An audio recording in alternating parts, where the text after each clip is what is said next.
Hadirin yang berbahagia, di dalam Islam senantiasa ada yang namanya baik, lebih baik, dan terbaik. Misalnya hari. Hari itu ada, atau hari itu semuanya baik. Tetapi ada yang hari yang terbaik menurut Allah. Sama dengan bulan. Bulan yang jumlahnya 12 adalah semuanya baik. Tetapi ada yang terbaik menurut Allah. Ada yang dimuliakan oleh Allah di bulan-bulan tertentu. Sama dengan kalau kita melakukan ibadah sunnah misalnya. Semua amalan sunnah tidak ada yang jelek, semuanya baik.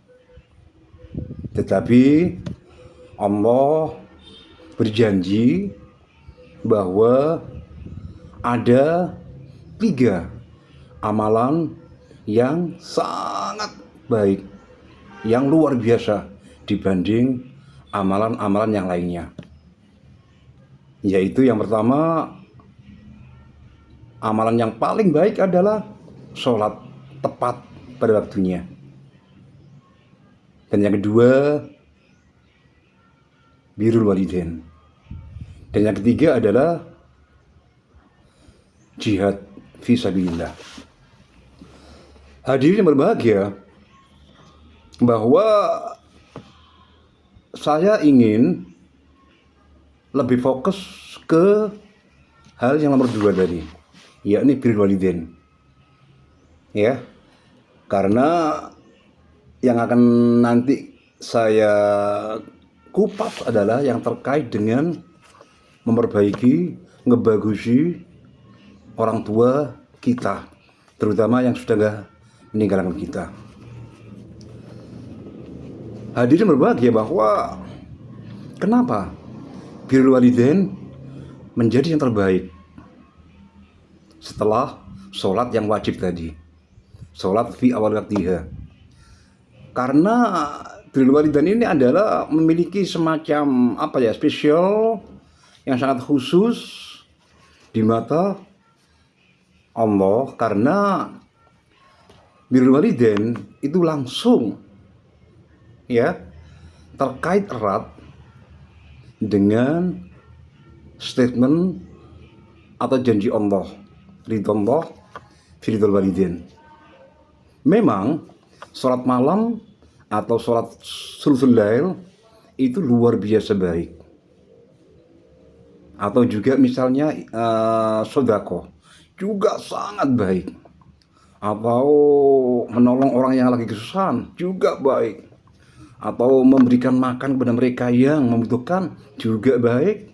Menyantuni anak yatim juga baik. Tetapi sekali lagi, bahwa hal-hal yang tadi saya sebutkan itu Allah masih melihat latar belakang atau motif kenapa panjenengan melakukan hal itu.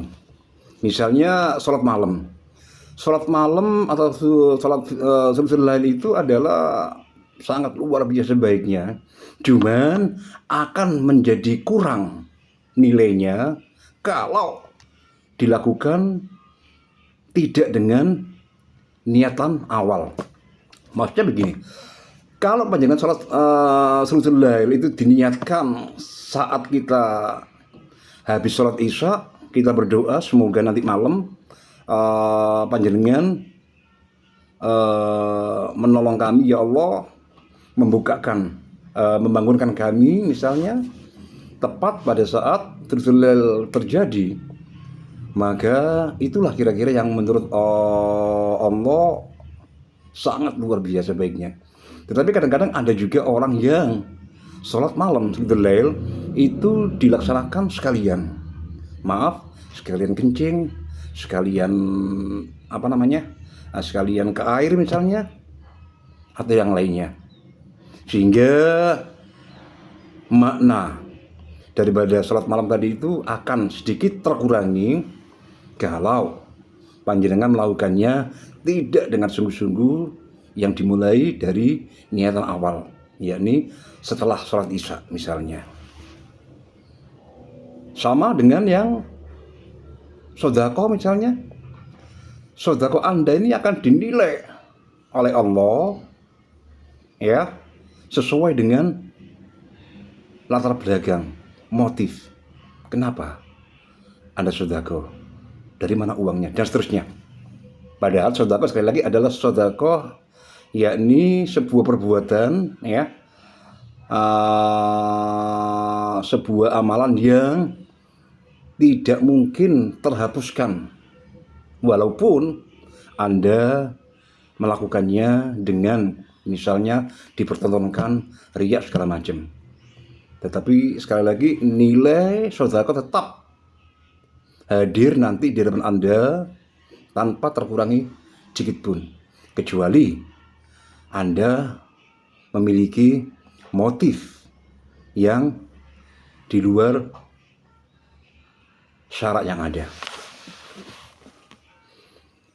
Atau juga mungkin sampean katakanlah nolong orang ya, atau memberi makan yatim piatu, atau juga menolong orang yang lagi kelaparan dan sebagainya. Itu juga akan Allah lihat latar belakang atau motif apa yang menjadi penyebab panjenengan melakukan hal itu. Tetapi lain sekali lagi untuk birrul walidain ini tidak. Ini tidak. Ini spesialnya birrul walidain. Kenapa? Karena di samping merupakan janji Allah ya yang tadi saya sebutkan, birrul walidain juga memiliki sebuah tempat khusus ya, tempat khusus bagi Allah untuk menjadikan ia amalan yang terbaik. Karena apa? Karena disinilah Allah ingin menunjukkan bahwa peran orang tua ya itu adalah bisa menjadi seolah-olah hampir sama dengan peran Allah itu sendiri di dalam hal menentukan diterima atau tidaknya doa panjenengan. Nah ini menurut saya Allah itu sama sekali tidak mentang-mentang ya, tetapi justru beliau malah bisa berbagi posisi dengan kita, dengan orang tua melalui doa-doa yang panjenengan panjatkan kepada orang tua, dan Allah langsung mengcovernya saat itu juga. Dan sebaliknya, kalau panjenengan misalnya bertindak sebaliknya, yakni panjenengan hukul walidain ya, menyakiti hati orang tua, itu juga akan memiliki porsi yang sama. Kalau yang tadinya mungkin Allah sangat mengcover ya, sangat merespon doa-doa orang tua kepada Anda, maka sebaliknya kalau panjenengan menyakiti hati orang tua juga akan mendapatkan hal yang sama, yakni diterimanya doa yang langsung menjadikan panjenengan mendapati konsekuensi yang sama sekali tidak mengenakan jika panjenengan baik langsung maupun tidak menyakiti orang tua. Hadirin berbahagia bahwa sebagaimana yang panjenengan mungkin pernah dengar, doanya orang tua itu sejajar senilai dengan doanya wali 1000. Bayangin ya, jangankan wali 1000, wali 1 aja insya Allah pasti diterimanya kalau panjenengan berdoa ke sana, entah itu ke Sunan Ampel, Sunan Derajat dan seterusnya ya. Wali 1 aja insya Allah doa Anda akan tercover dengan baik, apalagi 1000. Sedangkan panjenengan kalau berdoa ke orang tua itu pasti akan diterima dan memiliki bobot yang sama dengan doanya 1000 wali. Hadirin berbahagia, bahwa kenapa hal demikian saya ungkapkan, karena akhir-akhir ini ada sedikit fenomena yang menurut saya nggak pas, walaupun kelihatannya sangat islami sekali, sangat suci sekali, yakni ziarah ke wali-wali. Dan ini merupakan trending yang sangat marak akhir-akhir ini yang ada di masyarakat kita, terutama masyarakat daerah saya. Sebagaimana masyarakat tahu bahwa pengajian yang dilakukan di kampung-kampung, entah itu yasinan, tahlilan, atau manakiban, atau tahasusan misalnya, atau juga burudan dan sebagainya, itu senantiasa ustadznya akan mengajak jamaahnya untuk mengunjungi wali-wali yang ada, entah itu wali 3, wali 5, wali 9, tergantung sikon dan finansial yang ada. Atau mungkin bagi mereka yang katakanlah nggak punya waktu, mereka cukup ke wali 3 misalnya, sisanya mereka gunakan mengunjungi para syuhada, para sholihin, serta orang-orang yang dianggap suci, orang-orang yang dianggap dekat dengan Allah, misalnya Hadratus Syekh Hasyim Asy'ari, Romo Abdul Wahab Ahsanullah, Romo Abdul Hamid Pasuruan, dan ke yang lainnya. Itu adalah merupakan bentuk yang dilakukan oleh para jamaah, hampir menjadi semacam rutinitas yang ada, ya. Sehingga di sini baik jamaahnya maupun ustadznya semuanya adalah mengalami yang namanya win-win solution. Ustadznya seneng, jamaahnya seneng. Karena apa? Bentuk demikian di samping juga merupakan menjanjikan pahala, diterimanya doa-doa kita, juga sekaligus ada semacam relaksasi yang luar biasa, senang, ya. Seharian kita bisa ketawa-ketawa misalnya sambil menyampaikan hajat kita ke wali, dan insya Allah pasti diterimanya. Cuman ada sedikit kejanggalan yang saya lihat pada fenomena ini. Hadirin berbahagia, bahwa kejanggalan yang saya maksud adalah ketiadaan keseimbangan antara perilaku mengunjungi wali, ya, baik itu wali songo, wali 5, wali 3 misalnya, dengan praktek yang ada, yakni kunjungan ke orang tua sendiri, ya. Jadi nggak ada keseimbangan. Artinya mereka mungkin bisa jadi ke wali 5, wali 9, wali 3 itu dilakukan oleh jamaah yang ada, bisa mungkin setahun sekali misalnya, setengah tahun sekali, 3 bulan sekali, bahkan sebulan sekali. Itu semuanya baik dan baik, ya. Nggak ada jeleknya sedikit pun, ya.